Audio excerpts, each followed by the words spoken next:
चलते घर को देखने वालों, फूस का छप्पर आपका है। आग के पीछे तेज हवा, आगे मुकद्दर आपका है।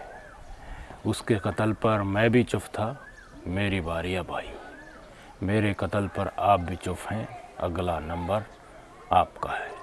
पहले मुसलमान, मुसलमानों से फिर दलित समुदाय से महिलाएं, किसान, बेरोज़गार, महिला पहलवान और अब इस देश का क्षत्रिय समाज। मुसलमानों को टाइट करने के लिए इस देश की जनता ने, जिसमें हम और आप भी शामिल हैं, इस सत्ताधारी पार्टी को वोट दिया। हिंदू सुख में पूरी तरीके से लीन, धरातल के मुद्दे न देखकर आपने धर्म के मुद्दे पर उनको कुर्सी पर बैठाया। उसका भुगतान किस्तों में एक एक वर्ग को आज मिल रहा है। खबरें गुजरात से आ रही हैं। पहले गुजरात समुदाय के बड़े लोगों की पगड़ी उछाली गई और अब महिलाओं के साथ अभद्र व्यवहार किया जा रहा है। बुजुर्ग महिलाओं को पकड़ पकड़ कर गाड़ी में ठूसने की कोशिश हो रही है। महिलाओं के कंधे पर जो पल्लू है उसके साथ खिलवाड़ किया जा रहा है, उसको खिसकाया जा रहा है।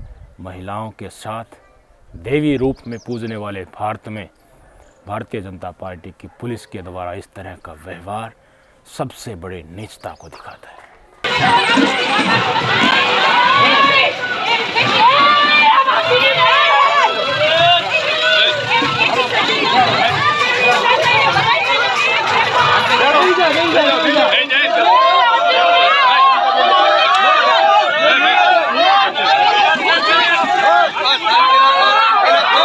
क्षत्रिय समाज के लोग लगातार प्रोटेस्ट कर रहे हैं।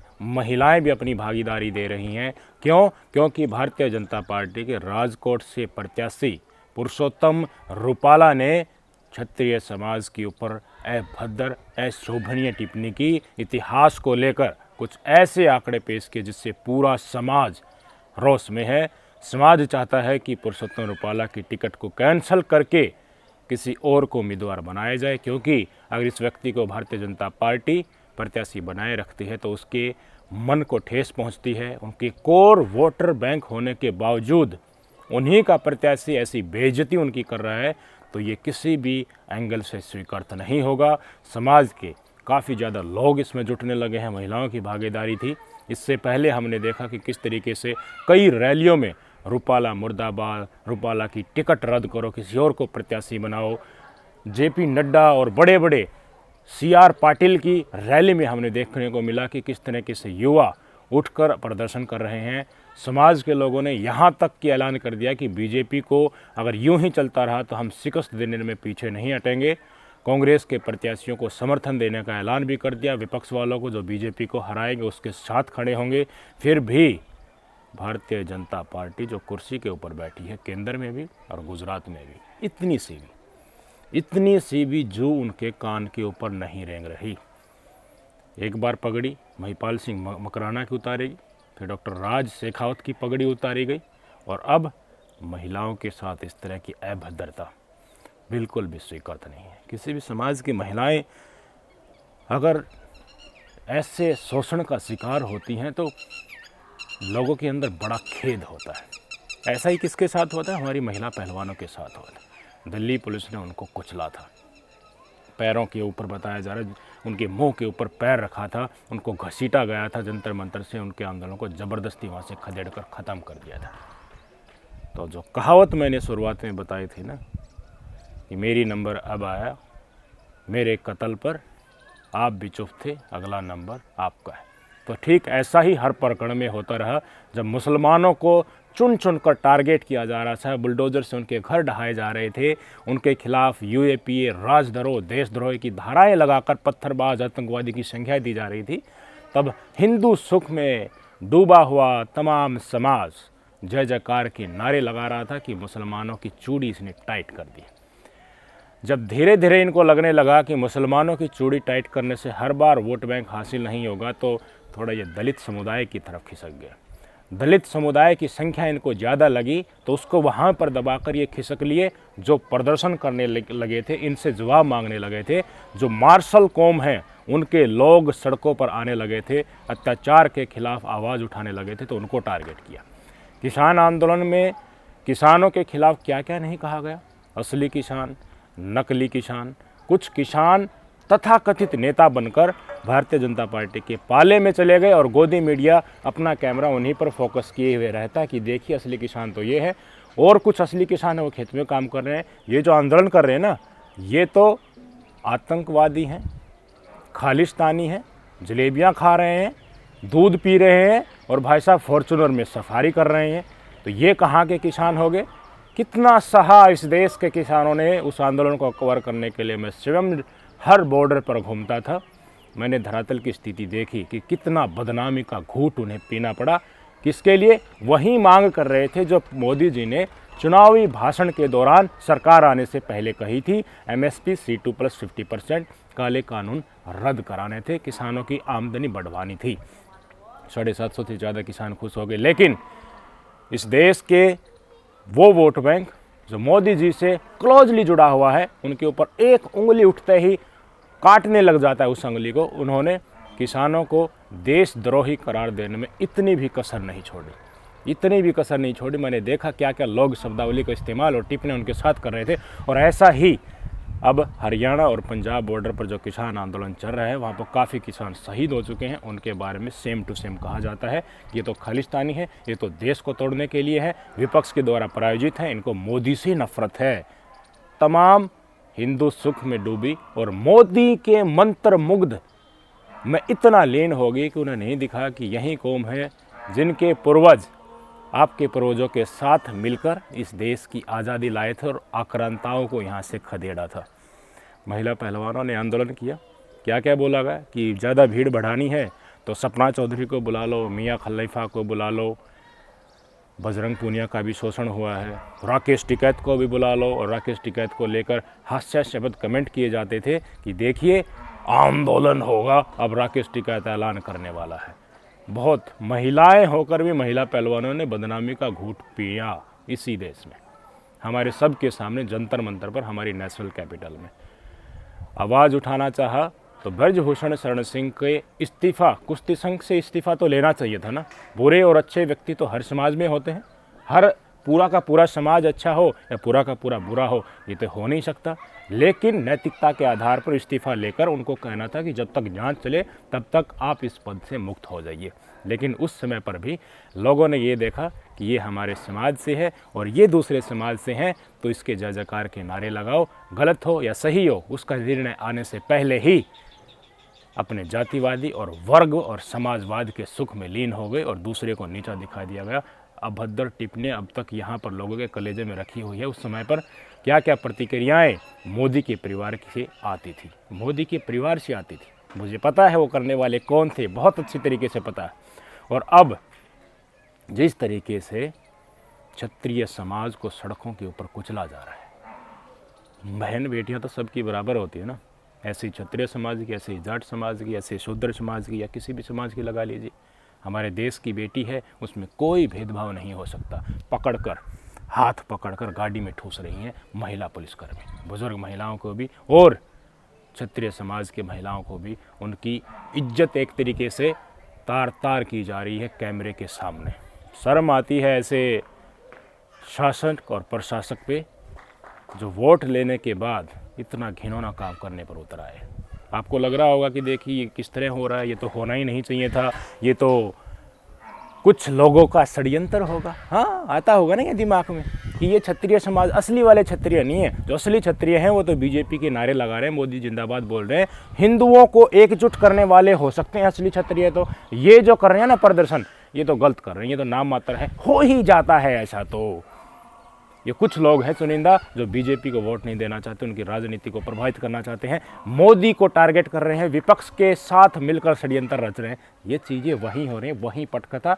लेकिन अब की बार चूड़ी टाइट करने का वर्ग बदल गया है, अब मुसलमान नहीं है। आपकी स्क्रीन पर तस्वीरें देख लीजिए, लोकनीति की ताज़ा रिपोर्ट आई है।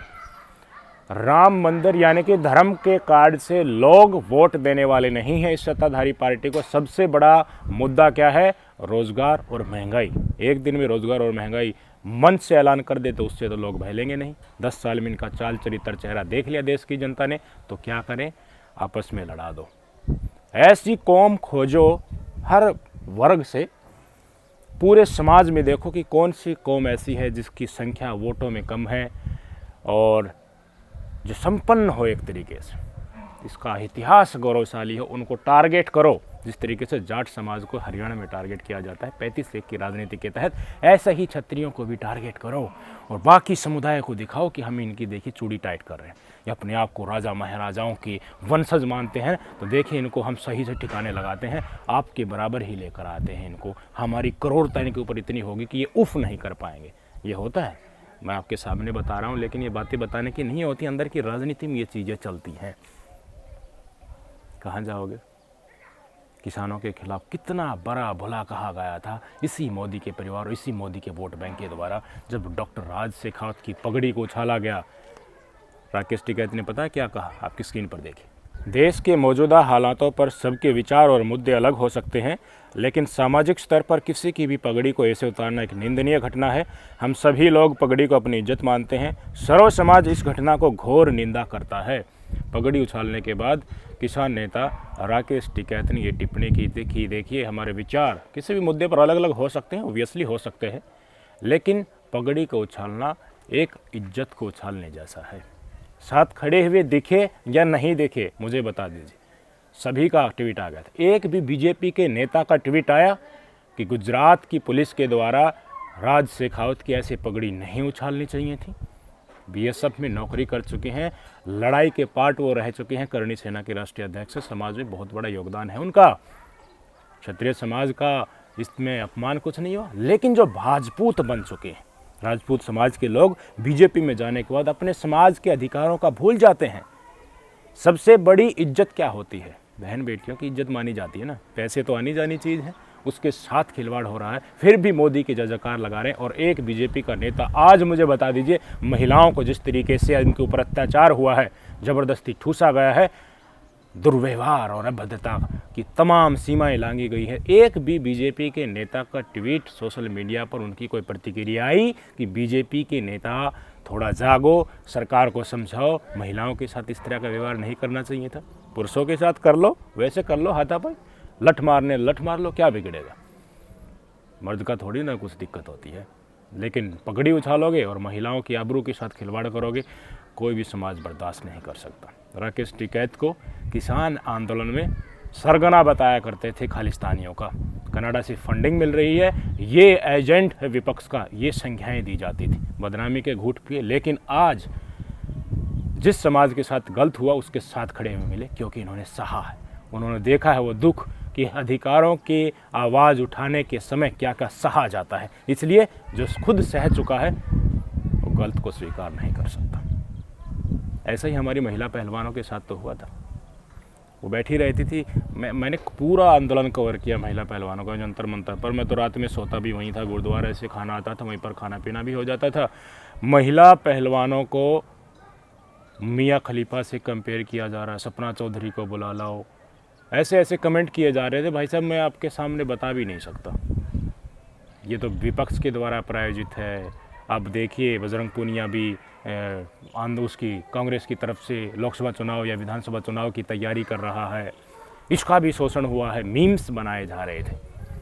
बजरंग पूनिया तो हेड कर रहे थे महिला पहलवानों के आंदोलन को। साक्षी मलिक ने, विनेश फोगाट ने यह कहा कि भाई साहब अगर हम गलत पा जाएं तो हमें फांसी के तख्ते पर चढ़ा देना, ये कहा, प्रेस में कहा, हर रोज़ प्रेस कॉन्फ्रेंस वहाँ पर होती थी। ये तो जांच का विषय है, जो होना है वो होना है, लेकिन ध्यान देने योग्य बात यह है कि उस समय पर महिला पहलवानों को देशद्रोही करार देने में, टुकड़े टुकड़े गैंग का सरगना करार देने में झूठी हैं ये, इन्होंने मज़े लिए, इस तरह के वक्तव्य इन्होंने मज़े लिए, और जब मज़े लेने का समय चला गया तो देखिए अब ये झूठा मोटा यौन शोषण का बहाना बनाकर इस तरीके से अपने राजनीतिक रोटियां सेक रही, इनको सीधा ओलंपिक में जाना है।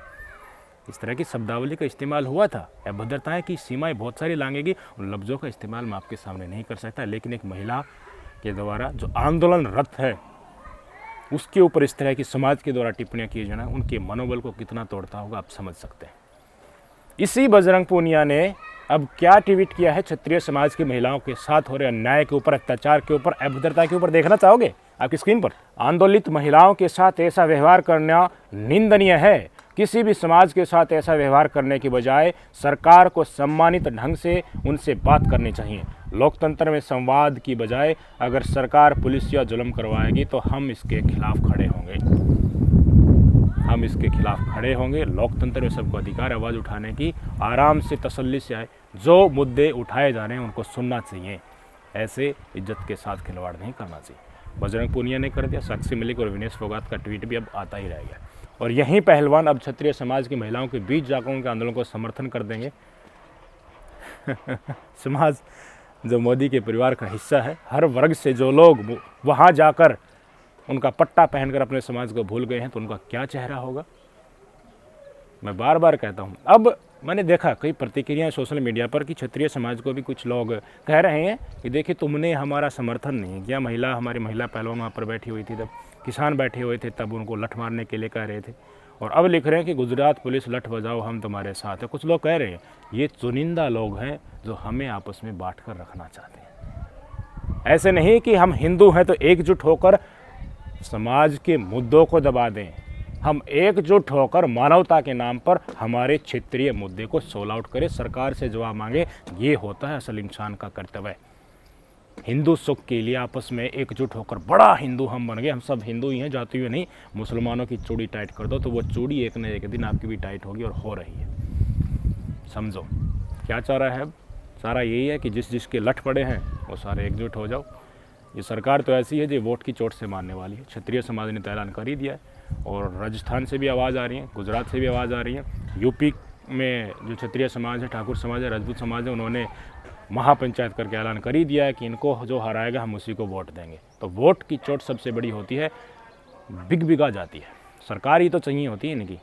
ध्यान रखो, दूसरे समाज को भी साथ में लो। ये नहीं कि देखिए हम आवाज़ उठा रहे तो हम अकेले ही इनको हरा देंगे। आप किसान हैं तो आप अपने मुद्दे उठाइए, आप क्षत्रिय हैं आपके साथ गलत आप वो मुद्दे उठाइए, लेकिन एक मंच पर आकर दिखाओगे ना अपनी आवाज़, इनको 10 मिनट भी नहीं लगेगी इनकी पतलून गीली होने में। अलग अलग बैठा कर पूछेंगे भाई तुम्हारी बात क्या मानूं, भाई महिला पहलवानों तुम्हारी क्या मानूं, भाई किसानों तुम्हारी क्या मानूं, भाई क्षत्रिय समाज के लोगों, राजपूतों, ठाकुरों तुम्हारी क्या मानूं। पर एकता होनी चाहिए। आओ एक मंच पर, महापंचायत करो, एक जगह बुलाओ और गूंज लगा दो। रामलीला मैदान से ही प्रधानमंत्री आवास तक चीख कर जब वो आवाज़ जाएगी तो कानों के पर्दे फट जाएंगे और मुख से निकलेगी, हाँ अभी कर रहा हूँ। सोच लेना। नमस्कार।